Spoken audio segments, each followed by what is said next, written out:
Assalamu alaikum, peace and blessings.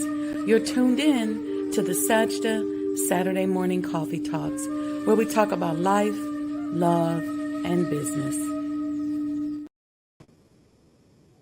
Assalamu alaikum, Ramadan Mubarak, peace and blessings, grand rising. Welcome to the Sajdah Saturday Morning Coffee Talks, where we talk about life, love, and business. And we got a special show planned today. We're going to talk about love. Love, because it's so important right now. So sit back, get your coffee, get your tea, and tune in.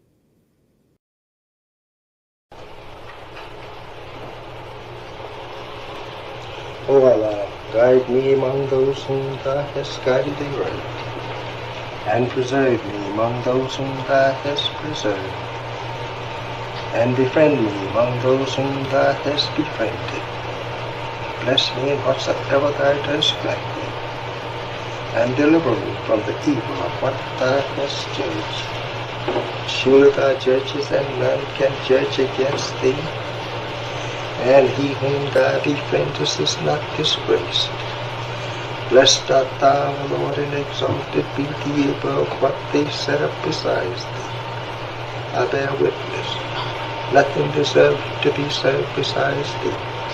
And I bear witness that Muhammad is Thy servant and apostle. Amen.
Greetings, conscious entrepreneurs.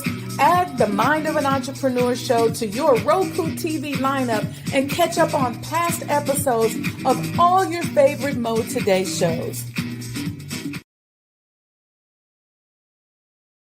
People who are biting their fingers in fear that they might lose their jobs. But there are few people who have decided within themselves, I'm going to make it. Some people aren't waiting to be cut. Some people are moving on their own because they feel within themselves, I've got what it takes to make it. They're not afraid about tomorrow because of how they see themselves, because of what they feel that they deserve, because of what they feel that they can create for themselves. Because these people have decided as they look at the future, as they look at themselves, there's a way. Where there's a will, there's a way for me to begin to create a way out of no way. And when you have that kind of consciousness, when you have that kind of spirit, nothing can stop you. Nothing. What would your life be like as you look toward the future if you decided, I'm not going to allow my fears to stop me? What would your life be like? What would your future be like if you decided to want that which you desire so strongly that it prepares you past your fears, that you experience the fear, as the one book says, feel the fear and do it anyway? What would your life be like? And I'm saying to you that all of us who have been entombed by fear have the capacity to resurrect ourselves. When you are not filling your life with the things that you are capable of doing, see, we all have some stuff that we've been given. And I don't think that it's optional for us to sit on what we have. See, if you're sitting on what you have, what you've been given, and I think everybody's been given something to bring to the planet, that only you can do that, only you can perform that, only you can initiate that activity. And if you don't do that, if you're not filling in your life with your life work or your mission, then there are gaps in your life. And what we do when we're not living out our true identity, we begin to fill the gaps. We fill the holes with garbage, alcohol, drugs, worry, self-destructive behavior. So when you begin to look at your life and you know that you're not doing what you can do because you have allowed yourself to be held captive by your fears. Now, when you don't have a true appreciation and acceptance for who you are, and you allow yourself to be immobilized by fear, what happens in the process is that you begin to abuse yourself. You begin to sabotage your life. You begin to sabotage your dreams. You begin to unconsciously work against yourself. You become your own worst enemy. So what do you do about that? Well, you begin to realize that your dream and your gifts have so much meaning and so much value for you till your hunger for them will begin to push you past the fear. Your hunger to have them will give you a special drive.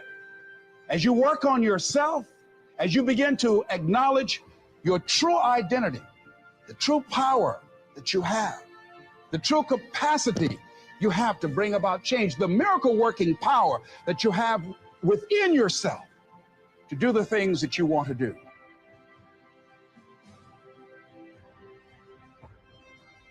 I don't care how much you work on yourself. There are some times when things aren't going to go right. They just are not going to go right. There are times when anything that can happen will happen. Murphy's Law will be knocking at your door. Why? I don't know why. That's called life. And you have to deal with it. Sometimes your life will be in a slump. I suggest to you that if you are facing a challenge, don't stop. Stay busy. Work your plan. Continue to do those things that you know that work for you after you have evaluated yourself in the situation. Continue to move. Stay busy, stay busy, stay busy.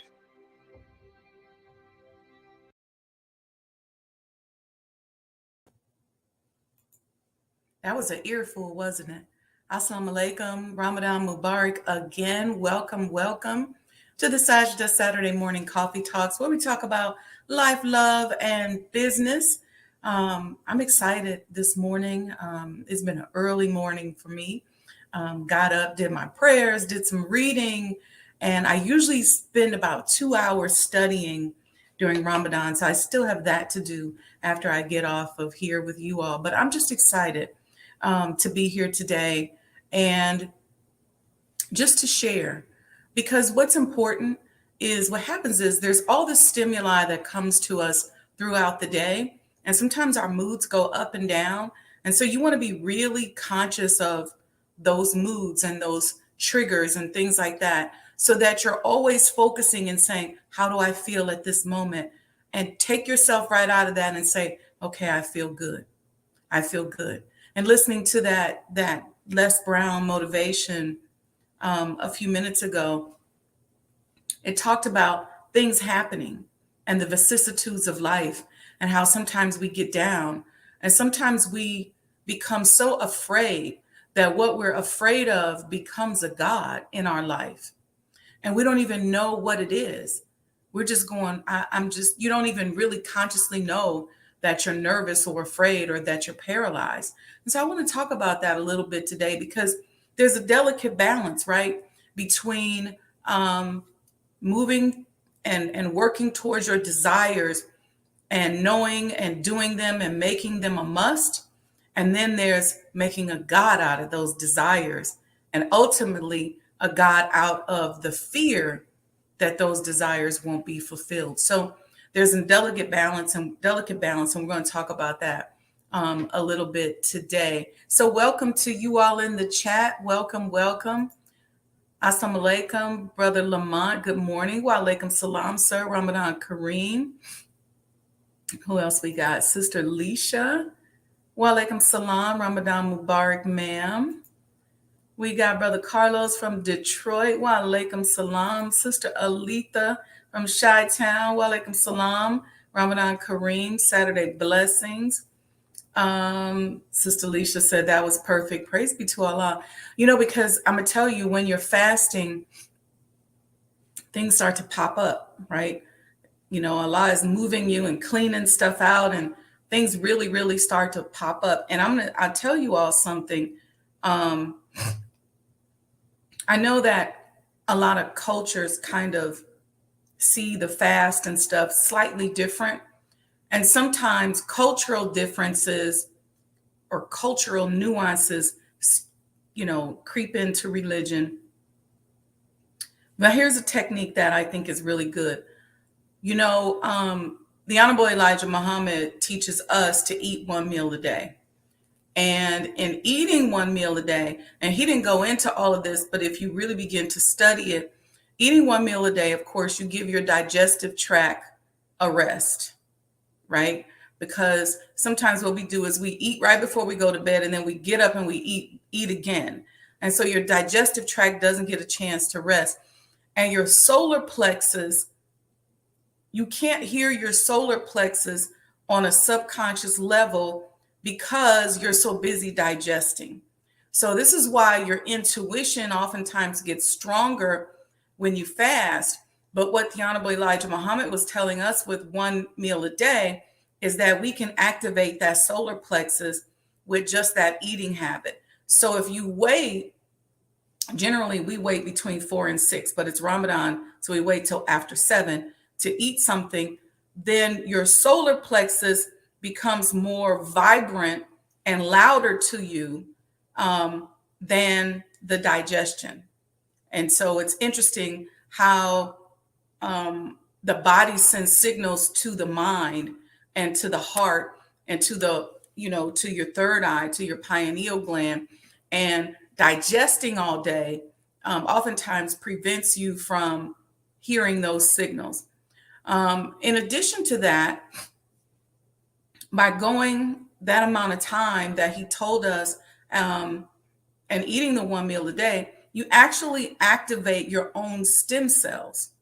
So this is why oftentimes when you see people who come into the nation, not only because we're cleaning up all the preservatives, I mean, the first thing we get is that list, right, of ingredients that of things we shouldn't be eating, and staying away from fake foods and processed foods and low margin foods and things like that. I always tell people there's no way in many cases that you can serve a whole $2 meal, a lot, unless it's fake food a lot of times, because you guys know that. But what happens is you're activating those stem cells. Your own body has its own stem cells that live in your bone marrow. I'm not talking about embryonic stem cells. I'm talking about your stem cells that live in your bone marrow that get activated sort of as a result of stress or friction. And so by not eating, the body then says, okay, let me go get some of this nutrient stuff from the bones and spread that throughout the body. Well, what does that do? The stem cells rejuvenate your skin, your joints. It helps you manage your weight, helps you lose weight, helps you look younger, and almost in a sense starts to turn back time. And I know sometimes it's hard. That's why we also, the first and second day of the month, we also fast on those days. And so that will also help you to kind of reset. Like if you messed up during the month with your one meal a day, you can then say, all right, let me do the first and second. And so there's a lot of things that it's a balance, right? So I'll tell you something that I was doing to myself that I didn't really realize I was doing. I was, especially when I was in the healthcare space, I was under a tremendous amount of pressure and just functioning stress that I was under, because it's a whole institution that we were building and running, and we had all these people's lives in our hands. So it was really, really, really stressful and really tough, especially if you want to do it right. Because what happens oftentimes in healthcare, a lot of people just check out. They just go, you know what, I'm good. I ain't going to do it. So in this case, being under that amount of stress, I then was doing crazy strenuous workouts like CrossFit at the top level, boot camps and Tough Mudders, which I still love, but I was doing it like 3 and 4 times a week. And so all of that stress, the mental stress, the physical stress, was, I think, breaking down my body and causing my central nervous system to just constantly be on alert and never get a break. Because then when you're doing that kind of workout, you got to eat a little bit more. Well, I'm not a real big eater, so I wasn't balancing it out with the nutrition, and my body just started holding on to everything that it could get because I was killing it. And so what I later learned to do, well, I had some lifestyle changes as well, is to have more balance and to just be gentler and kinder to my body. So I still work out every day, but I think about workouts that improve my lymphatic system and my mental state, and a lot more stretching. And I used to be really big into Bikram yoga. And since the pandemic, I've been afraid to go back to Bikram, but I still do that, the stretching. And I'll tell you something else that's really powerful, a lot of people don't realize, is swimming and walking. Swimming, walking can be, I remember one time me and my brother went hiking, and I thought, no, it's just walking, it ain't nothing. That thing wasn't no joke. We was up in the Fremont Hills, and I think I couldn't walk for 2 days because we went up and down. And then we did a 9-mile hike one time, and that wasn't no joke. But those are good because what it does is it activates your brain so that your brain starts to release chemicals so it can figure out what's going on. And that's why it stimulates you. That's why people who do a lot of walking and a lot of swimming are said to be kind of sharper in the brain.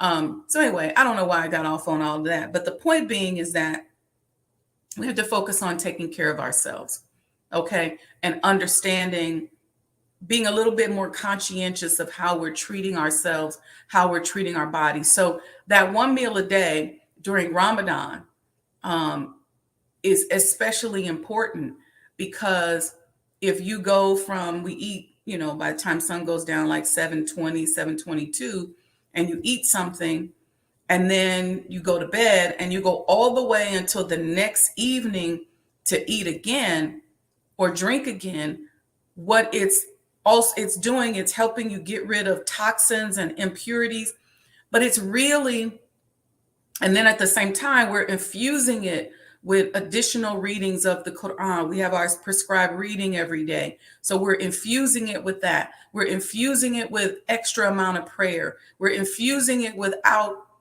not doing things that are contrary to how we're supposed to be living. No gossiping, no backbiting, no cursing, no drugs, no drinking. We shouldn't be doing that stuff anyway, but really being conscious of removing those things from our lives. And so during that time, things get really vivid intuition, vivid visions. People start night traveling, they start dreaming. So I just want to share that for those of you who don't understand why we do it and who don't understand the benefits of it. Many of us are not necessarily always in the Muslim community. And oftentimes people just don't get it. They don't understand. They're like, that's crazy. And why y'all doing that? And that don't make sense. But that's the reason for it.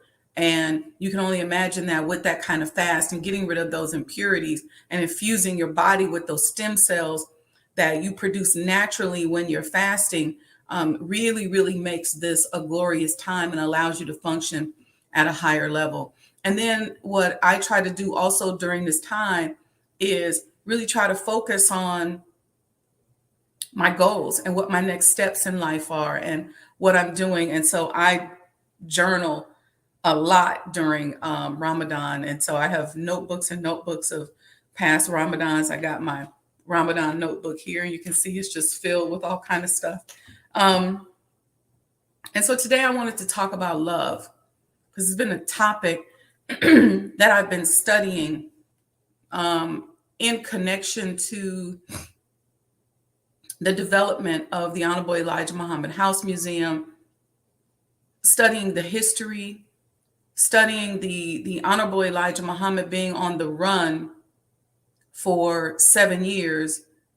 And as the minister says, until he wore out the hypocrites. And I stopped on that part as I was studying, because I was like, whoa, that's powerful. And because we all face, right? We all face, let me say it this way. We all face hypocrites and people who come against us, whether it's externally, people who just got something to say, who just be lying for no reason, who just be judging you for no reason, who in your business for no reason, who always looking at you and got something to say, who try to sabotage whatever it is you're doing, basically haters. But then we got internal hypocrites. We got that internal hypocrite where we lie to ourselves, we lie to other people. We're not honest with ourselves, that hypocrite within. And I thought about how you wear down the hypocrite is you outwork them through consistency, but most importantly, you seek refuge in Allah. Well, if that's how we deal with the hypocrite outside of us, how do we deal with the hypocrite inside of us? Same thing. Prayer, love, seeking refuge in Allah, of course, discipline, sticking to it. If you're working out, if your demon is just your weight or food or overeating, sticking to your diet, wearing out that demon. If your demon is lying, focusing on telling the truth, wear it out. Tell the truth, no matter what. Just keep doing what it is that you're supposed to be doing until you wear out that hypocrite inside of you. See, love, and I've said this before, if you have not heard the radio show that I did on Love is a Superpower, you really got to go check it out.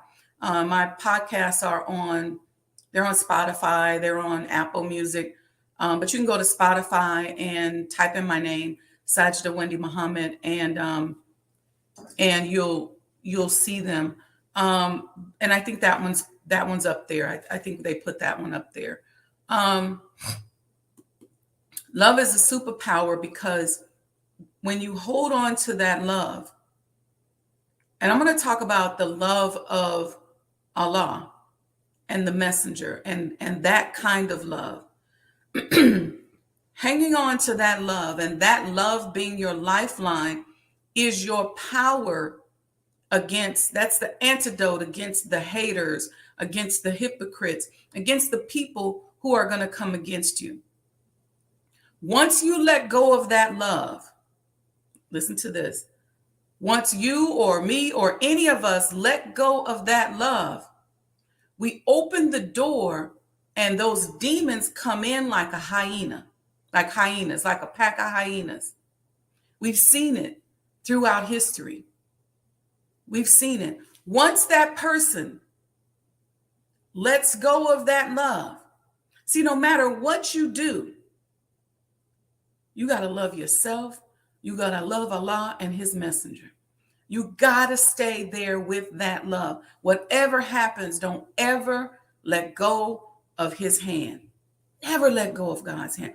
Always have hope. I don't care how dark it gets, how sad you feel, how depressed you feel. Find that glimmer of hope. I don't care if you got to look outside and say, these blades of grass give me hope.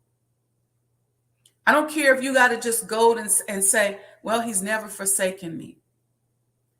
If you're sad about money, walk around your house, and you all have heard me say this, those who have taken my money psychology courses, walk around your house and look at all the things that you've manifested by the grace of Allah and pull yourself up out of that, but never let go. I don't care how things look. I don't care what somebody say to you about somebody. I don't care what kind of lies they tell you. I don't care what kind of lies they tell on you. Hold on to that love. And see, this is where they get you. See, we all have dreams and goals and desires. And sometimes we have a desire that's so strong that fear creeps up because it's something we want so bad and we're afraid that we're not going to get it. It's not going to happen. And so we get afraid. And so what that devil and that hypocrites does is they slide right in there. And they say, oh, this is what you're afraid about? And they start chipping away and making you feel like it ain't going to happen. Or just talking negative.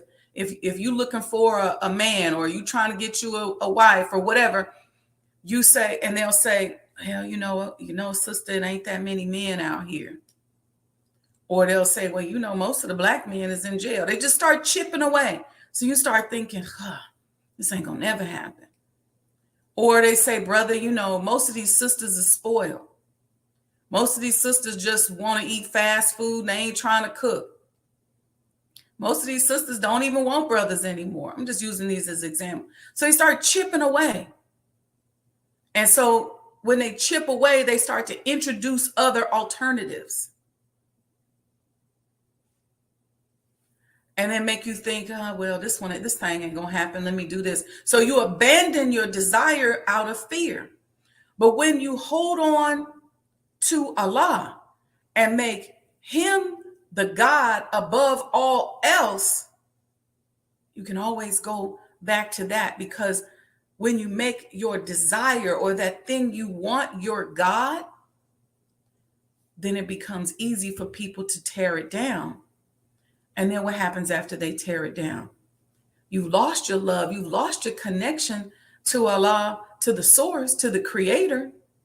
So now you're just out here flailing around, doing whatever it is that's suggested to you on the news, in social media, on television. You have no anchor. You let go of the firm handle. Let me read to you something from the Holy Quran, Surah 45, ayat 23. It says, seest thou him who takes his desire for his God, and Allah leaves him in error, knowingly, and seals his hearing and his heart, and puts a covering on his sight. Who can then guide him after Allah? Will you not then mind? Look at this. Allah is saying, see him, look at him or her who takes his desire as a God. So he's telling you, watch it, look at it. And Allah leaves him in error. So when you decide that you're going to leave Allah as the maker, the owner, the cream of the planet Earth, as your God, as your vicegerent in your life, when you decide you're going to leave that, Allah will leave you in error and seal your hearing. This is what I'm talking about, because now you can't hear the word of God. You can't hear the revelation from God. You can't go to God and hear what he wants you to do, but you can daggone sure hear what the hypocrite, what the devil, and what the demon is saying to you. Go ahead and take a drink. Go ahead and smoke them cigarettes. Go ahead and do what it is that you know you ain't supposed to be doing. Go ahead and do it. Because they're using technology. And you can't hear past the technology because you've cut yourself off from your creator. So you're watching TV and you say, that's a cute outfit. Next thing you know, your hem is raising, your clothes are getting tighter. It's suggestion. You don't even have the creativity to look good in your own style or fashion. You just start looking on television and say, oh, I like that, and I'm going to get it. See, that television is that demon. So then Allah takes away your hearing. That's not hearing when we're talking about listening to the media, social media, the hypocrites, the demons, the devil. That's not hearing. Real hearing is hearing messages and revelation from Almighty God Allah. That's hearing. And then he says he seals his heart. So if you turn your back on Allah, then there's a seal. And what happens? You don't love anymore. You don't care what God says anymore. You might say out of your mouth you care, but you really don't, because you do something different. We really don't, because we may do something different. So the love of Allah has to be first and foremost and paramount in our lives, because that's going to protect us against the hypocrites and those that are plotting against us. You don't want their voice to become louder than Allah's voice in your life. See, this is why I think I have it on one of the videos. Hate speaks loud. Fear speaks loudly. Hypocrisy speaks loudly.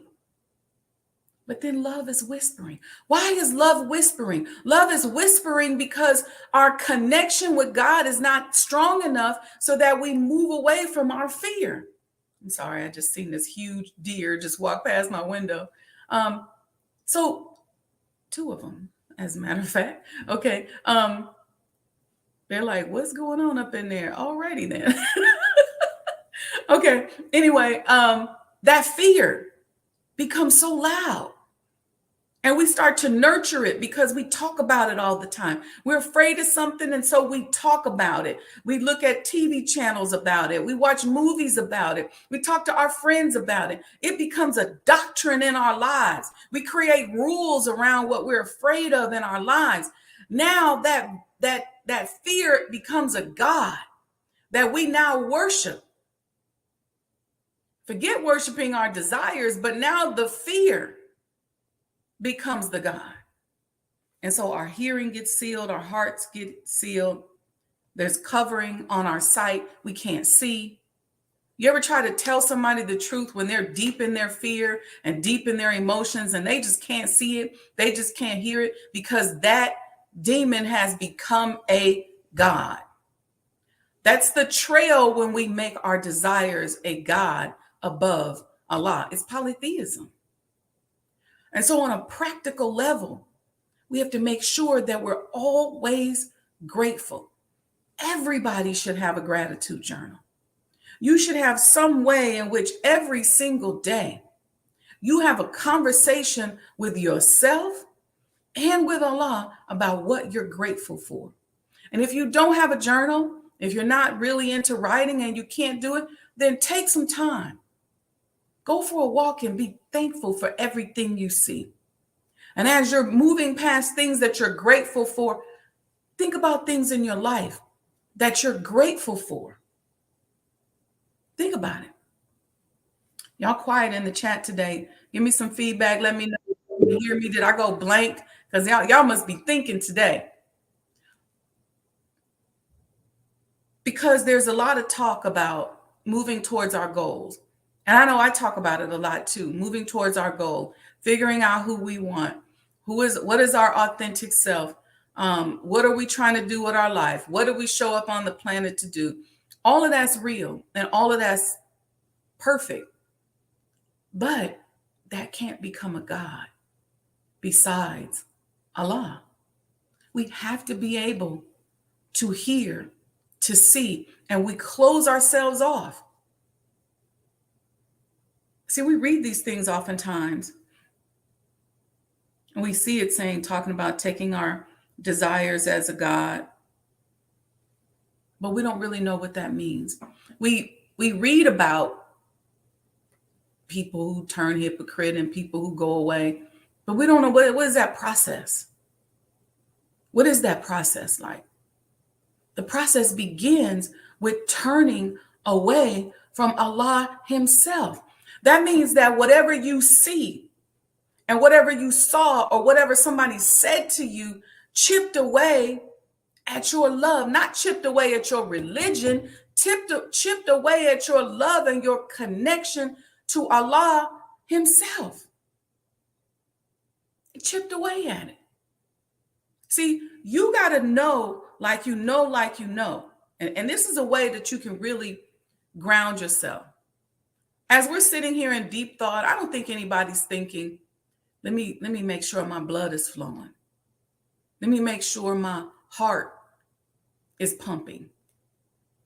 Let me make sure my nerves is in the right space. Nobody's really saying that, but that's happening. That's happening without you knowing. So just as confident as you are in the fact that you're going to be able to take your next breath, that's why in meditation they teach you about focusing on the breath. So just as confident as you are that you're going to be able to take that next breath, you should be just that confident and secure in your love for Almighty God Allah. Just that confident and secure. See, when the demons and the hypocrites, whether it's the hypocrite within or the hypocrite without, the haters, when they creep in, our production starts to reduce. Our love starts to reduce. We go through the motions, but it ain't really there because they done crept in and made themselves. They done took over and took charge. I found it interesting. I was reading something the other day, and they were saying how there were a group of people around Malcolm X who was saying to him, well, you should do this and you should do that. I don't want to go into the detail during this, and he said, I'm a dead man already.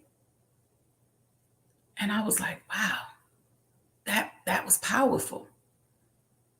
I don't know why he said that, but I can imagine that he probably realized, which is indicative when you read his apology letter to the Honorable Elijah Muhammad, that he realized that he messed up, that he had turned away from Allah and his messenger. He let go of the love, but look at what happened.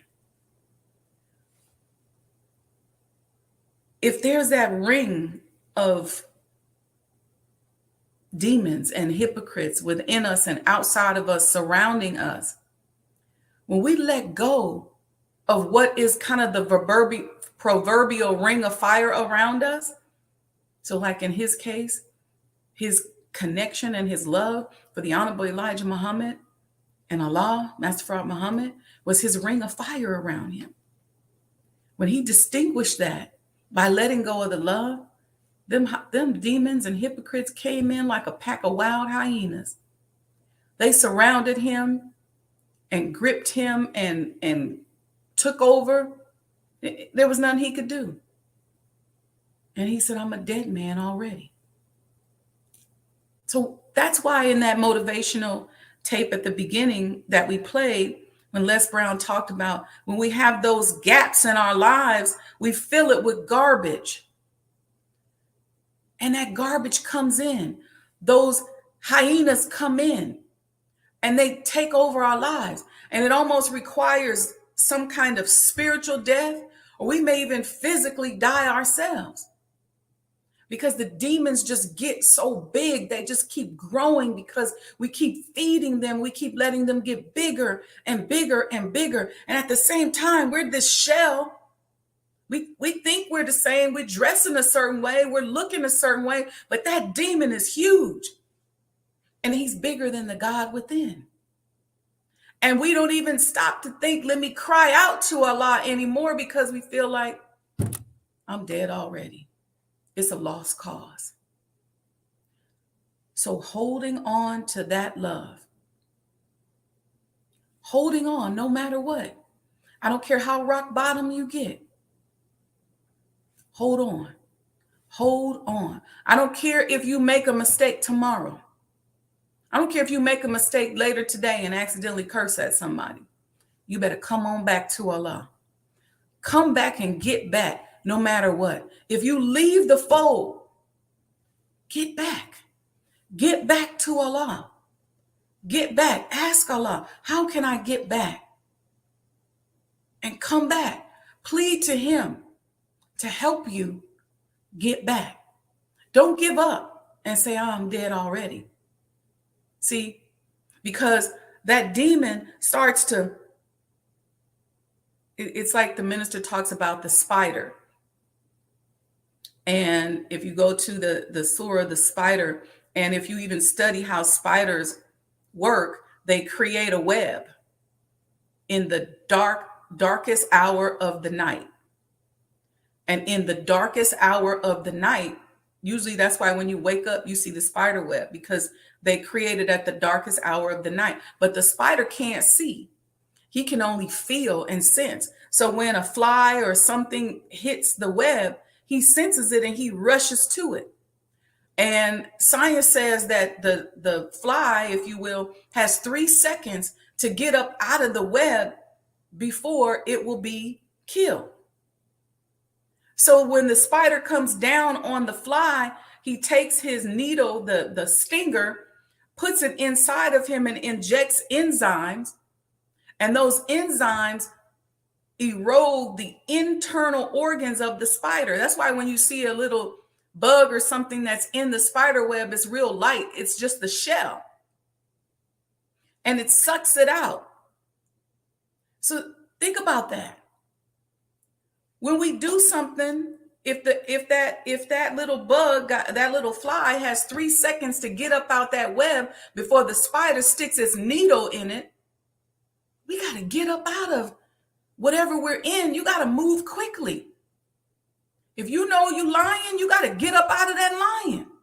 If you know you smoking and drinking, you got to get up out of that as quickly as you can before that demon sucks everything up out of you and you're just a shell. You're not even a human or a person. That can happen to us as Muslims, as Christians. We will walk around here and we look good, but on the inside, we're nothing.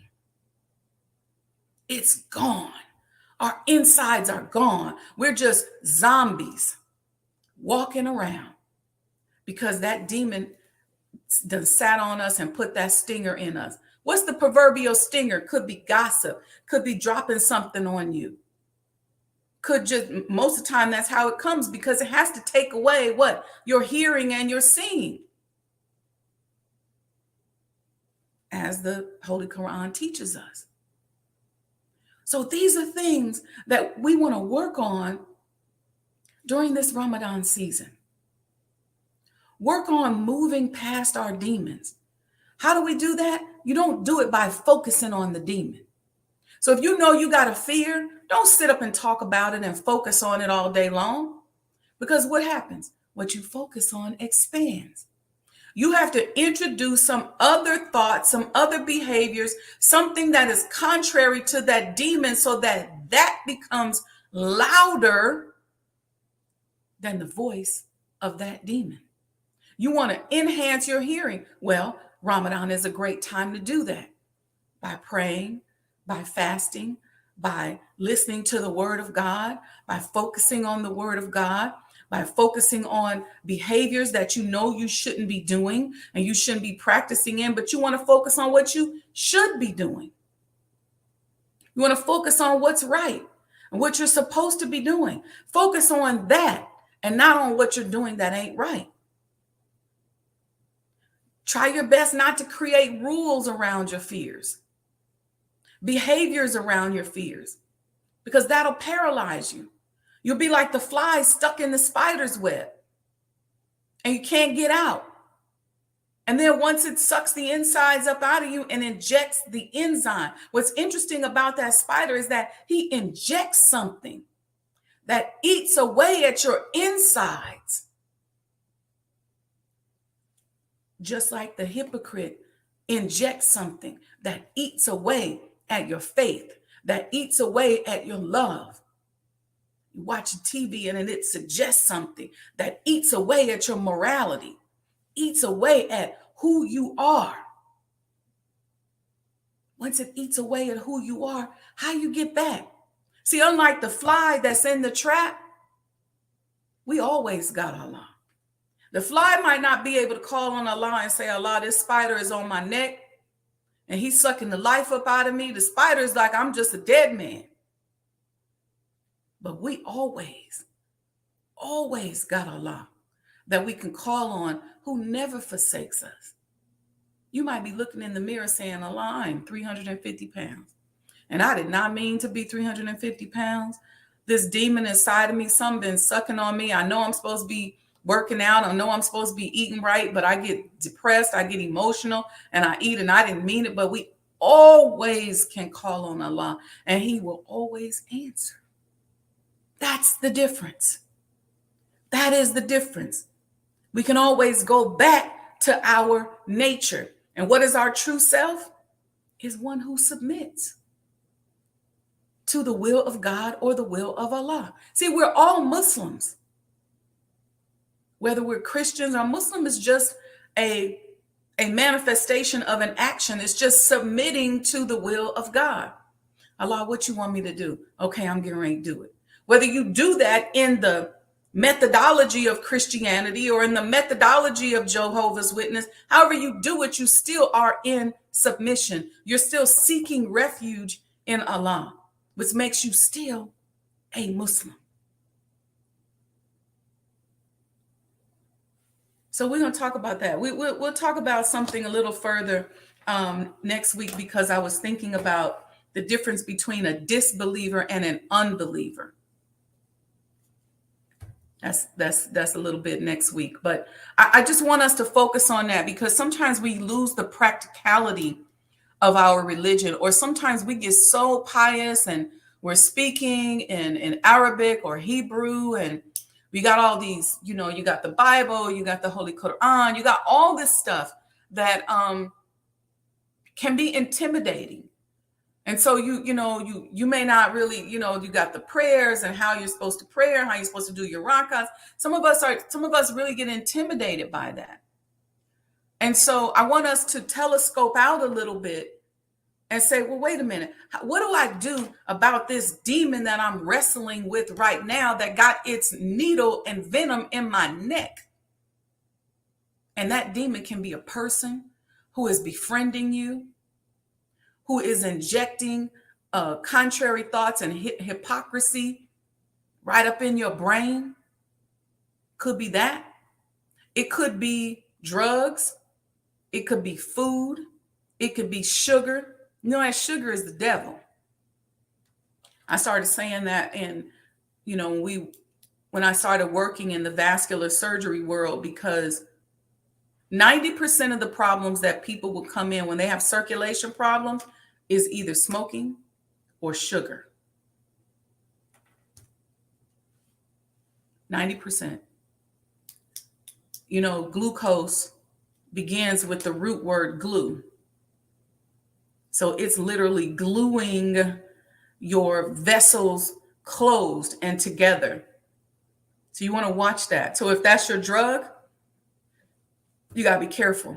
You got to monitor it, because it takes a little time. And over time, it's gonna kill you. It's not just gonna sometimes it doesn't manifest the way we may think it does. But it's usually those two things, smoking and the glue that we eat, which is the glucose or the sugar. There's a certain amount of healthy sugar that obviously we need, but anyway, I don't want to go into that. But listen, don't make your desires a God besides Allah. And focus on your love and stay steadfast. The firm handle of Allah and his messenger, stay there. Stay with that love. Hold on to it, because if you get in that web and that spider gets a hold of you and starts injecting their venom in you and sucking the insides up out of you, you're going to be in trouble. Now, Allah is always there, but you're going to have to work to get yourself up out of that web. Don't give him a victory. Don't give him a victory, no matter what happens. I don't care if somebody makes you mad when you go to church tomorrow. I don't care if somebody makes you mad when you go to the mosque tomorrow. I don't care if it's somebody you don't like that you got to work with. I don't care if your boss is mean.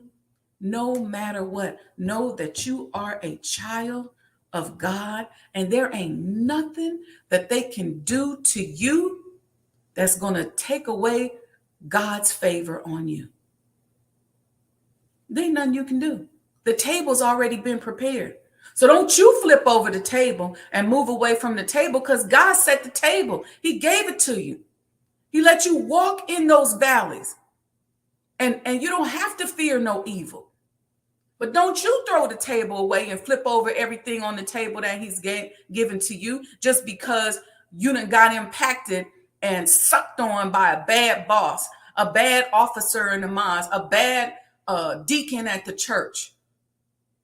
There ain't nothing they can do to take away your favor. God decided when he brought you here that he has something he wanted to say, and that expression looked like you. He got something he want to say. He got something that he want to do. And that's something that he wants to say, and that's something that he wants to do is so unique that it looks like you. You're not a mistake. I don't care how bad things get. I don't care if the dollar falls. I don't care what happens. People done lived through depression and the fall of the dollar, and this ain't nothing new. I know one thing, Black people have always survived and thrived. And keep your mind there. You're going to make it. You're going to be okay. Let me say this to you. God knew when he brought you into this world in this day and time that the dollar was going to fall. He didn't say, let me bring you here and the dollar going to fall and then you're going to fall. He said, no, I'm going to bring you here. All this stuff going to happen around you, but you are me. You are my child. You are my servant. And you have the ability to supersede this and be an example. So stay open.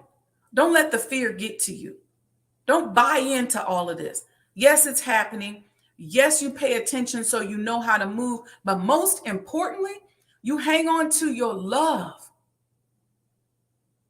to the one that has power over it all.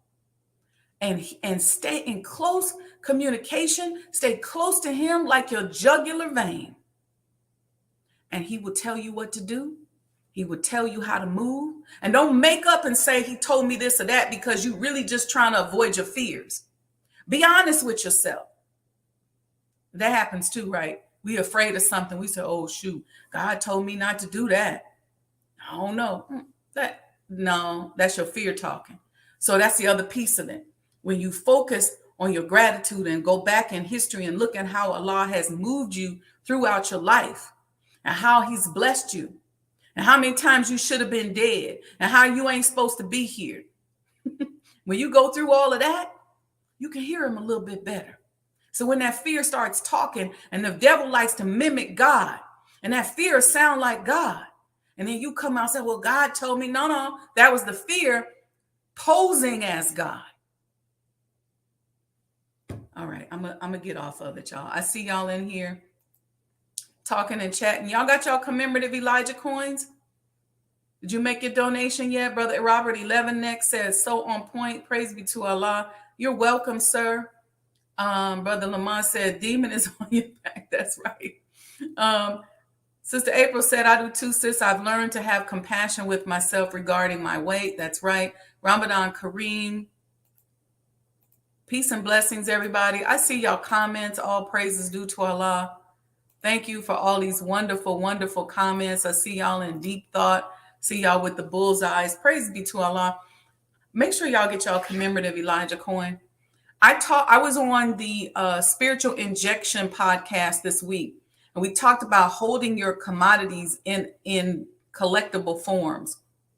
And look at what Allah blessed us to put together 4 years ago. Commemorative Elijah coins made of 100% copper from his home. And now all over the internet, they're telling you, get your gold, get your silver, get your copper in collectible forms.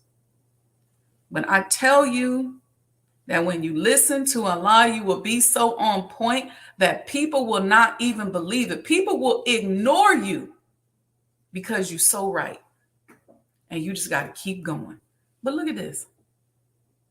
I listen to all these financial analysts, and I cannot tell you how many of them. I know the sound of it now because I hear them when they're reaching for it. And I said, oh, here we go.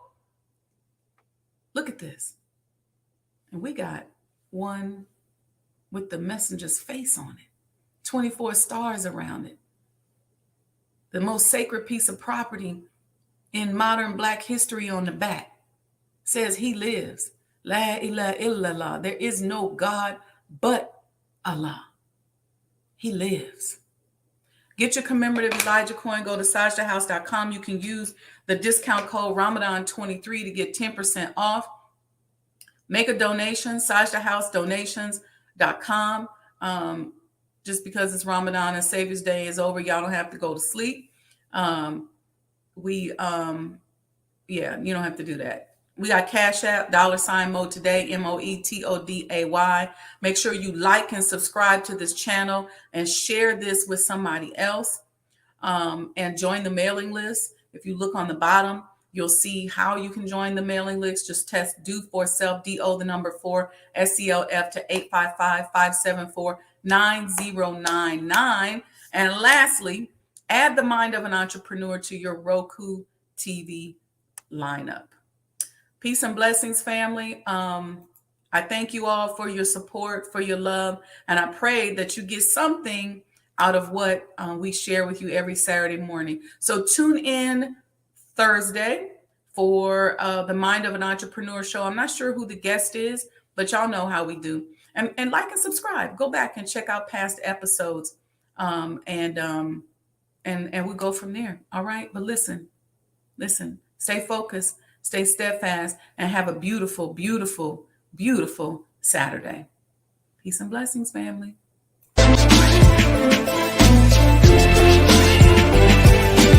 You belong to yourself. You're an independent people, created from the nation of free people. Yes, sir. You don't need to go nowhere but to yourself. Yes, sir. There will be a great separation. Yes, sir. So I said, it is on now. The college is meant to prepare you for your future. That the time dictates that if we don't do something for ourselves as a people, we will be destroyed. And the aim of the enemy right now is to take us out. We have God with us. We have Him as our guide. Yes, sir. We don't have to stand around here and ask the question, what must be done? Yes, sir. Get up and let's go and do something. Yes, sir. We cannot sit down. We cannot lay down. Yes, sir. We must get up. Yes, sir. And go to work. Do you know what real joy is in life? Visioning something and bringing it into reality. That's real joy. Do you know what the next step in joy is? Behold how good and how pleasant it is for brethren to dwell in unity. Tonight, you need to fasten your seatbelts. We're going to hear from some of the greatest minds in the world. I don't know about you, but I'm tired of trusting our future and the future of our children into the hands of those who don't love us. I believe we need to revitalize black leadership.